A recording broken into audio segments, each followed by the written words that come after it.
Hi folks, it's Andy. Hope you're having a great day. Welcome to today's Kendo rant. It's actually a bank holiday here in the UK, or a public holiday, whatever you want to call it.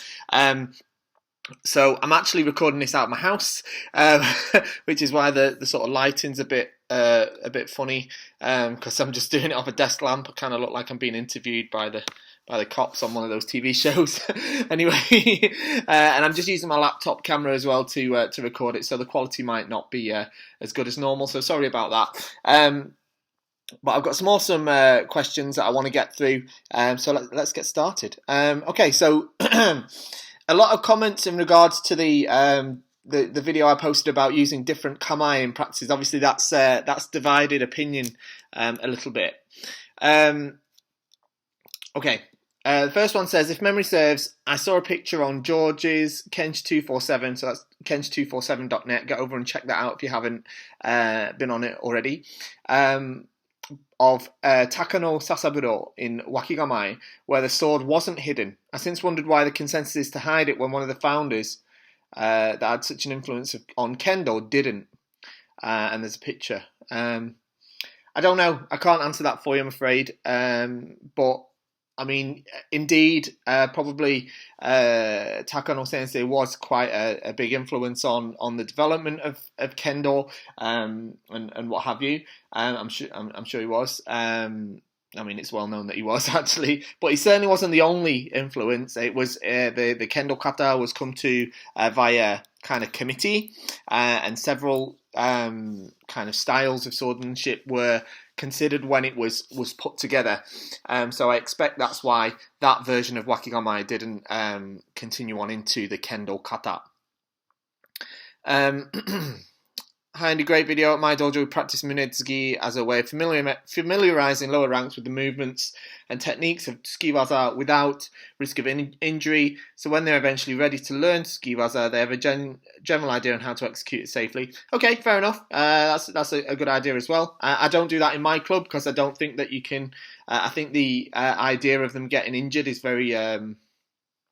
I think it's a little bit overblown, so I don't think they'll get injured. Instead, I teach them to do it. Basically, my way of teaching ski is from the very start, and this goes for the guys that haven't even started wearing Borgu yet. My beginners that are just still just wearing the Kendogi and Hakama, for example. I start off, I get them in Chudan, and the first thing they have to do is they step into close range, and staying in Chudan, take another step in, and that should essentially land on the ski. Okay, so no hands at all, just a step in, straight in from Chudan, and then with a kind of fumikomi, with the idea of the fumikomi landing at the same time as the kensen hits the ago. That's my way of introducing ski. But great, if that works for you, that's cool. Okay, there's a big question here about what I talked about in the last video. It says, hello Andy, just a thought, and I'll start by admitting that I'm not a Kendo practitioner, but when you were discussing the use of postures other than Chudan and Jodan, you seem to be saying that it was because they lacked utility, brackets, i.e. they wouldn't win fights. But at other times, you're very clear that Kendo isn't about winning and losing. So I think my question is, when is the utility important and when isn't it? Seems like some techniques, thrusting attacks to the body, have been excluded because they were too effective in competition, whereas others are not practiced because they are not effective enough. If Kendo is only about building character, couldn't you make an argument for using the most difficult postures or techniques? And does this suggest an inherent contradiction and tension between the sporting and self-development aspects of Kendo? Apologies, I'm not understanding this topic properly. No, I think you understand it right. I think you understand it correctly, and it's a valid question. I like the question. It's a good question, a very good question. So if I understand your question correctly, what you're saying is if Kendo's not only about winning or losing, then why aren't people using kamae that are more difficult to win matches with? If my point is that wakigamae isn't used in shiai very often because it's not effective, but Kendo's not about winning anyway, why don't more people use it in order to, I guess, to challenge themselves more? Okay, it is a little bit of a paradox, but here's how it works, okay? Kendo, the goal of Kendo isn't to win matches. Yeah, the goal of Kendo isn't to win matches. It's not about just winning and losing. Winning and losing, the concept of shobu, which literally means a victory and loss in Kendo, are extremely important. It's an extremely important concept, the concept of shobu in Kendo. It's part of what gives us the tools to develop our character. Now, when you enter the shobu, whether that's in the shiai or whether it's the tachiai at the grading or in whatever kind of situation, you have to do your very best to win. Okay, you have to do your very best to win. You have to present the kind of everything you've got. You've got to try and present everything you've got that you've been working towards, you've been training for, in order to sort of hone your abilities. And the word shiai literally means to test together, okay? It means to test. The first kanji shi is tamesu. You might have heard, if you do iaido or some other sword art, you might hear the term tameshigiri. Tameshigiri. That means test cutting. The same tameshi, yeah, is tamesu, which is also the shi from shiai. It means to test. So you have to hone your abilities as best as you possibly can. You go into the test, the shiai, and you give everything you can to achieve victory. The victory itself is not the goal. Well, it is the goal. The victory itself isn't necessarily what's important. What's important is your determination and your journey towards that victory. Yeah. Sometimes you achieve it, sometimes you don't. Yeah, sometimes you don't. And it's those times that you don't that give you the opportunity to improve both technically and also spiritually and mentally. Okay. Now, if you go in there and you intentionally handicap yourself, all right, by using a kamae that's going to easily allow the other person to win, not only are you not necessarily doing the best for your opponent, okay, because also it's your responsibility to do your best, not just for yourself, but for them too, for your opponent. So if you go in there and you start doing ineffective, it's like it's like saying, okay, if it's not about winning and you have to try and kind of triumph against adversity, why don't you go in there and tie a hand behind your back or blindfolded? It doesn't mean it that way. The idea is you go in there and you give your very best. Your opponent gives your very best, and that's what you do for each other, so that you can both have the effective shiai, the effective test that gives you both the opportunity to understand yourself on a deeper level. And you're not going to do that by handicapping yourself by using a kamae that's not effective. Yeah, it's the same literally as, like I say, as going in and tying a hand behind your back or blindfolding yourself or whatever, or handicapping yourself in some way. Right? So that's my take on it anyway. This is how I interpret it. Okay, someone else might think differently, but that's why Kendo's not about winning and losing. But that doesn't mean that winning and losing, the concept of shobu, is not an important concept in Kendo, because it is. It absolutely is, right?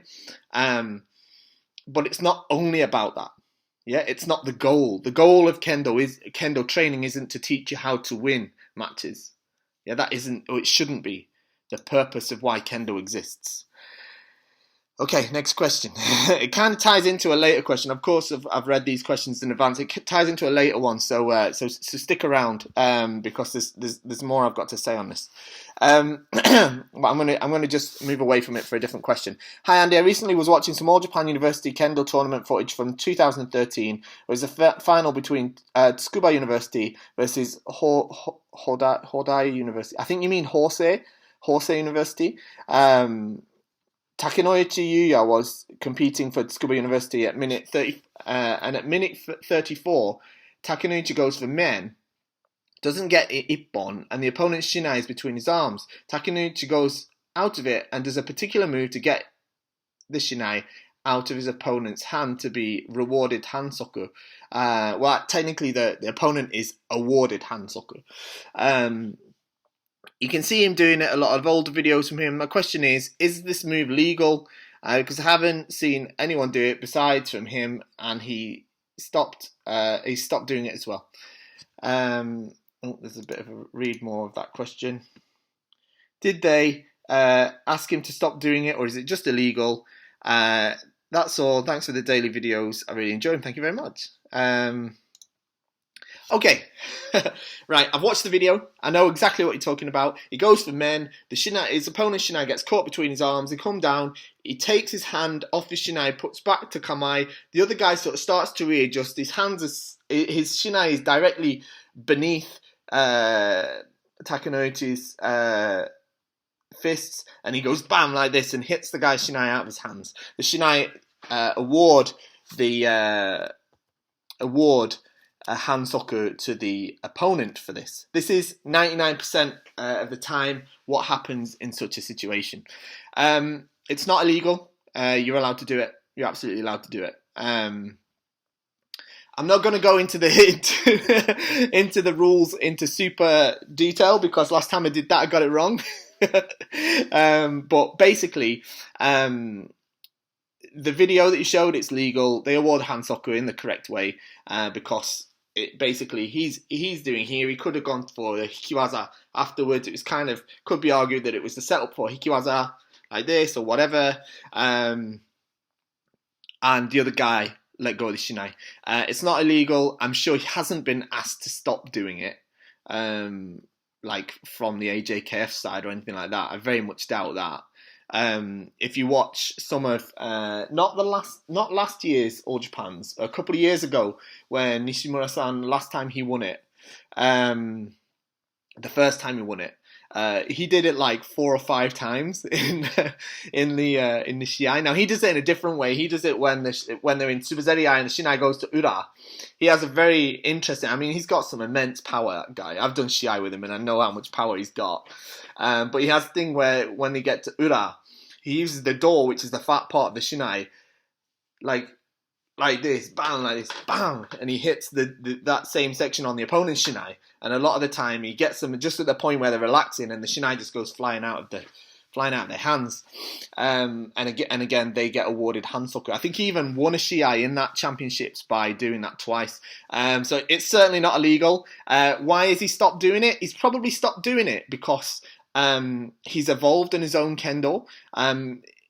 For a start, that's one thing. Secondly, he's obviously I mean, I don't know. I'd have to ask him why he stopped doing it. Probably everybody's Kendo kind of goes through different sort of evolutions. You know what I mean? It's like myself. The waza I was favouring 5 years ago is totally different to what I'm favouring now. I think that's part of it. I think secondly, it's probably to do with the people that he's practicing with more regularly as well.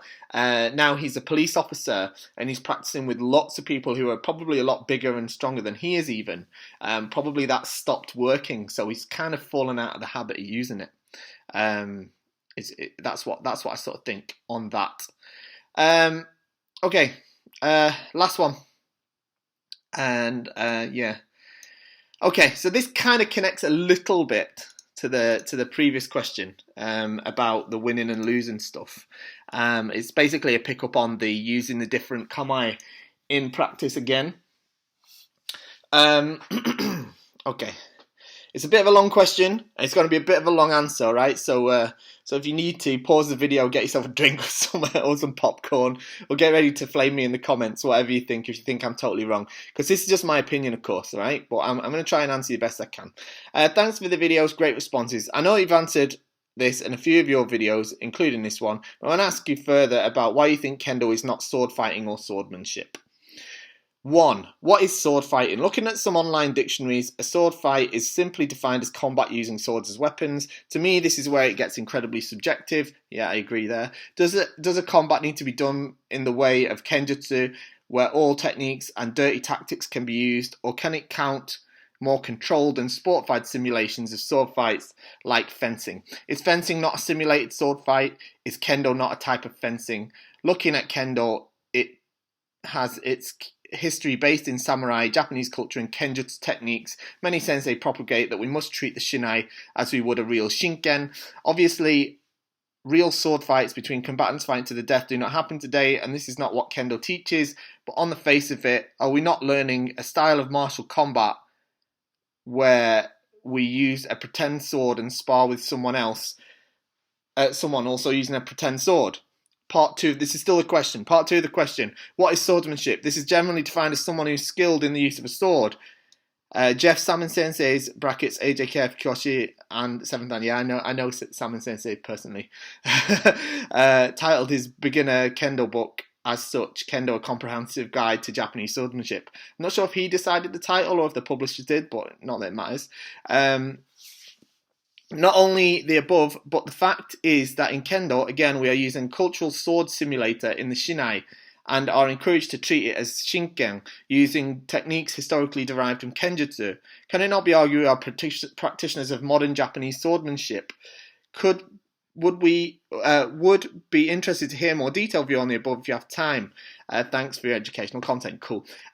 Great question. It's a fantastic question. It's a long question, 2 parts, and it's a very, very good question. I really appreciate it. Thank you. Made me think as well about my own stance on it. Right, here I go.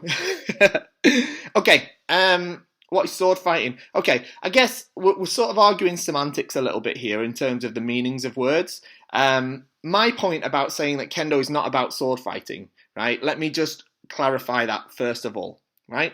My opinion is that Kendo is not for teaching you how to win a duel with swords that is about killing somebody else, yeah, or not dying. It's not about learning realistic sword techniques that you could use in a realistic duel, okay, that would save your life or something like that, right? So I'll touch on that more as I go on. So some dictionaries might say that a sword fight is combat using swords as weapons, right? Is the Shinai a sword, right? I think that's a philosophical question in itself.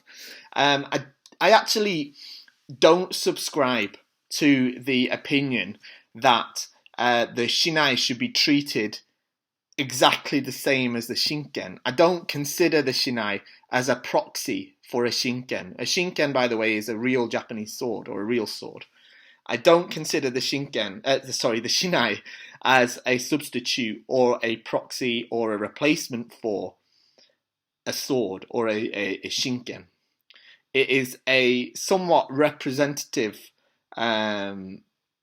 somewhat representative of a Shinken, but it is not a replacement for. And I'm going to defer to the All Japan Kendo Federation's official guide for Kendo instruction for comments on that, because I think that it clears it up quite well. This is going to be a longer video than normal, by the way, because I've got a lot to say on this still. Okay, I'm going to read out this paragraph, okay, from here, right? This is from Takeyasu Yoshimitsu Sensei. He was the previous All Japan Kendo Federation president. He was at the time this was written, and he's still the president of the International Kendo Federation. Okay, I'm going to read this as best I can. With regards to the relationship between the Nihonto means the Japanese sword, all right? So, you could replace that word with Shinken, it'd be the same. And the Shinai. The latter was created for the purpose of studying the principles and ideals for using the sword. That means the Shinai, yeah? This was possible, as I have already mentioned, through the combination of the Shinai and the Bogu used to facilitate full contact training. After the Nihonto's role as a battlefield weapon diminished, it became a symbol of the warrior's authority for self-defense. Thus, with the social changes in the modern era, Kendo deviated somewhat from original Nihonto usage and forged a new denotation in society. Put another way, the method in which we use the Shinai in modern Kendo represents a redirection of the Nihonto. That means a redirection of a real sword, okay? So it's not the same as using a real sword. If the two implements are compared, the artistic value of the Nihonto far exceeds that of the Shinai. But the Shinai plays a principal role within the greater system of Kendo, okay, within the system of Kendo.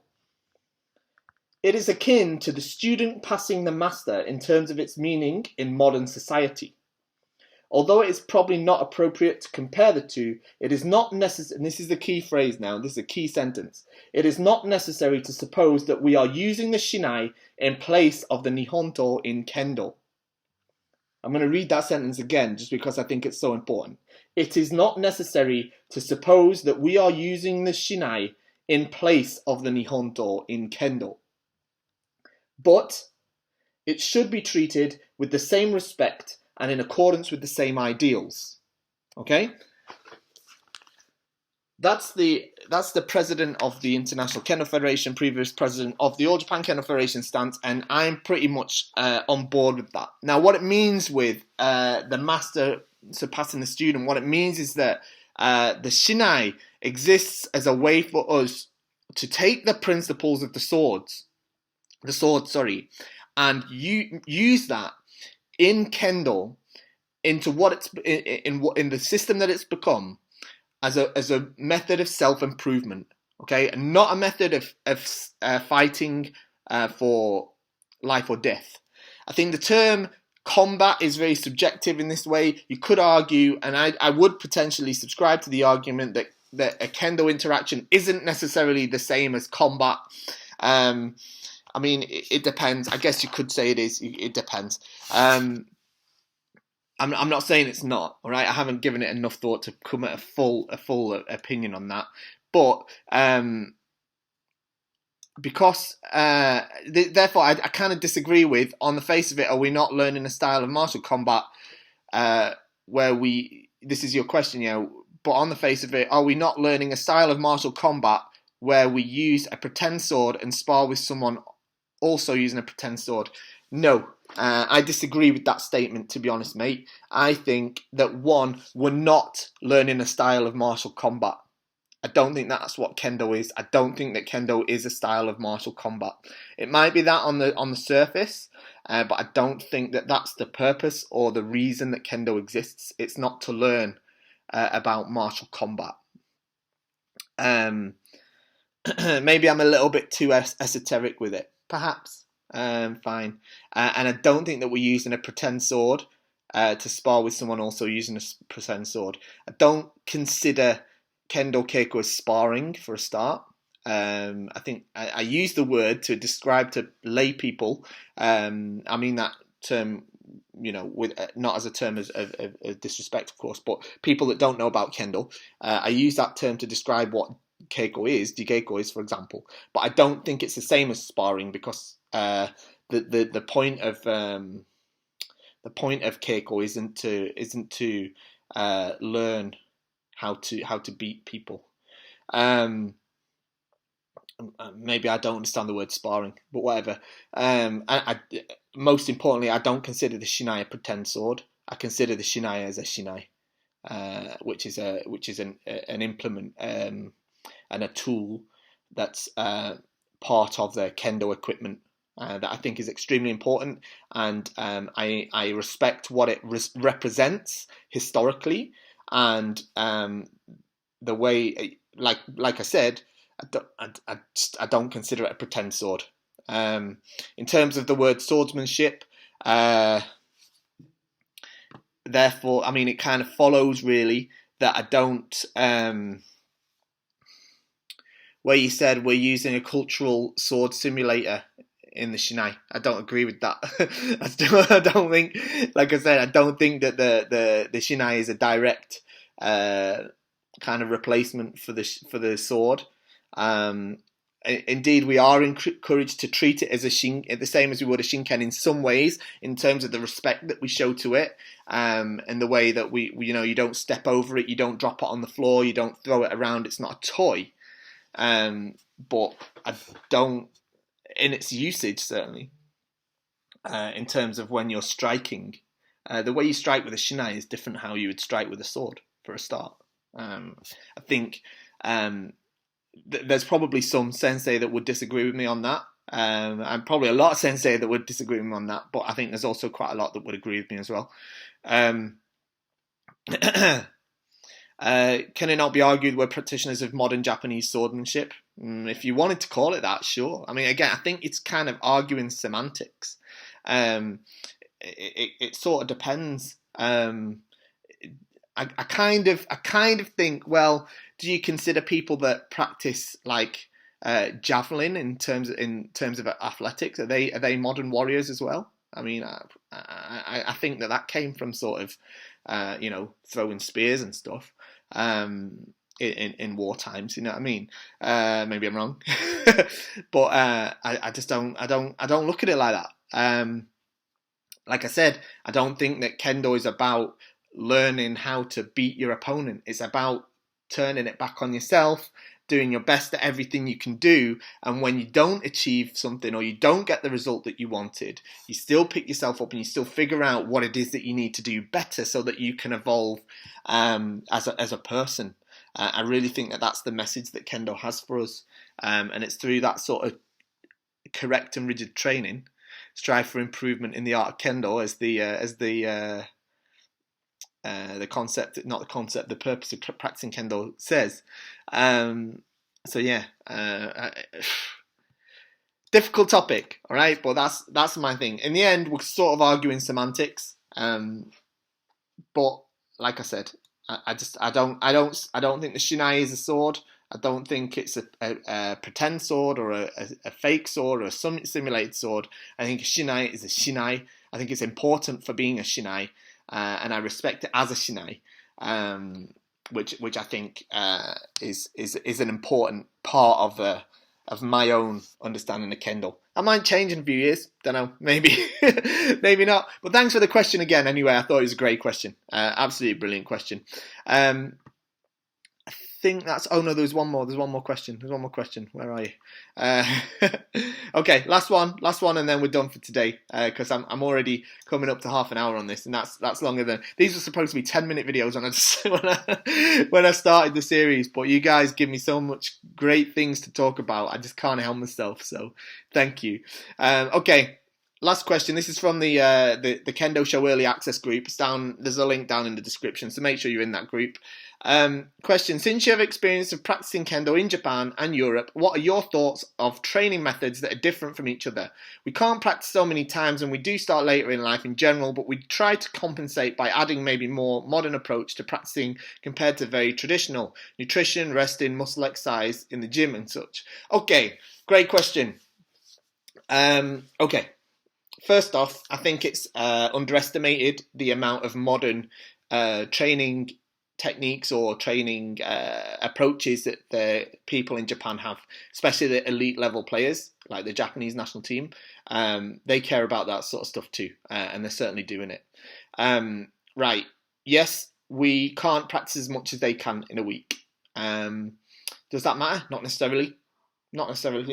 There's definitely an argument to be had that just doing lots of practices doesn't make you better. Yeah, if that was the case, the winner of every tournament would be the person that did the most practice, and it's not. Right? It's just not. Having said that, you do need to do quite a lot of practice to improve. But what you have to do, I believe, as certainly someone outside of Japan, is you have to do more intelligent practice. So you have to be more focused in your practice. You have to make sure that you are working on what you're trying to improve every single time you swing the Shinai. You have to make sure that every practice counts because you can't do it as much. We start later in life, yes, we do. But there's people that start later in life in Japan as well. I'd say thing is starting later in life in Japan is like starting at 15. Like when you start at 15 in Japan, you're starting late. But but it doesn't make a difference. We have to take advantage of what we've got. Okay, now kids, and I taught kids in Japan. I was responsible for teaching Kendo to kids in Japan, and it's very different to teaching Kendo to adults because kids don't have the capacity to completely understand long explanations or necessarily the reasons behind stuff. They have to kind of figure it out through themselves through trial and error, and they don't get bored as easily as adults do. Now they do obviously on the surface, when they're like, they don't want to do repetitive stuff, but they do what they're told because they have a kind of fear of the teacher, which doesn't exist so much outside. So they do what they're told, and they do it over and over again for several years. And that, of course, brings with it a certain level of improvement. However, starting older as an adult. I started as an adult myself. You have you have a better capacity to process information. That means that you're able to think, and if you use what you think about to improve, that can be a massive advantage as well that kids don't have. So yeah, that's definitely. I mean, I've had loads of people when I was in Japan. There was loads of times that I sort of comparatively to people that have been doing Kendo a lot longer than I had, my progression had been better. So it's not that everyone in Japan is like an awesome Kendo robot. Yeah, there's plenty of people that like don't quite get it there as well. So not suggesting that I get it. I mean, maybe I've got it wrong and they've got it right. So could be wrong on that as well. But here's the thing. Here's the key, right? If you're outside of Japan, and I've talked about this in other videos, and I keep turning to floating head with this line. Here's the thing, right? I've talked about this in other videos. I've written blog posts about it, right? There's a massive thing that is the big key, I believe, between practicing Kendo, improving in Kendo in Japan and outside, and that is Mitori Geiko. Using Mitori Geiko effectively, all right? When you're a kid in Japan, or you start Kendo, you're surrounded by all these brilliant Kendo practitioners. You've got these amazing sensei in front of you. You go to a tournament every week, and there could be even better Kendo all around you all the time. All the time, it's in front of your eyes. A kind of mental image, this is my theory, all right? A mental image of what good Kendo, correct Kendo, or effective Kendo looks like automatically it's like osmosis, kind of seeps into their brain, right? And they build this mental picture, this mental blueprint exactly of what Kendo should look like, right? And with that blueprint, they go to their practice and they've got that in their mind, and they go on and through repetition, they start to kind of improve. Now, we don't have that, yeah? We don't have that exposure on such a regular basis. So we have to make up for that. And there's so many facilities for us to do so. There's so much recorded Kendo out there. There's so much out there on YouTube. I'm doing my best to put stuff up on my blog every day, on the KendoStar blog. But there's loads. But you've not got to just watch it and be like, oh yeah, that was good. Oh wow, yeah, he was really strong. Wow, what an amazing man. Or something like that. Yeah. You have to figure out what you want your Kendo to be. And you have to build that mental picture proactively, right? Because it's not going to happen automatically for us. You got to proactively build that mental blueprint of what your Kendo is going to be.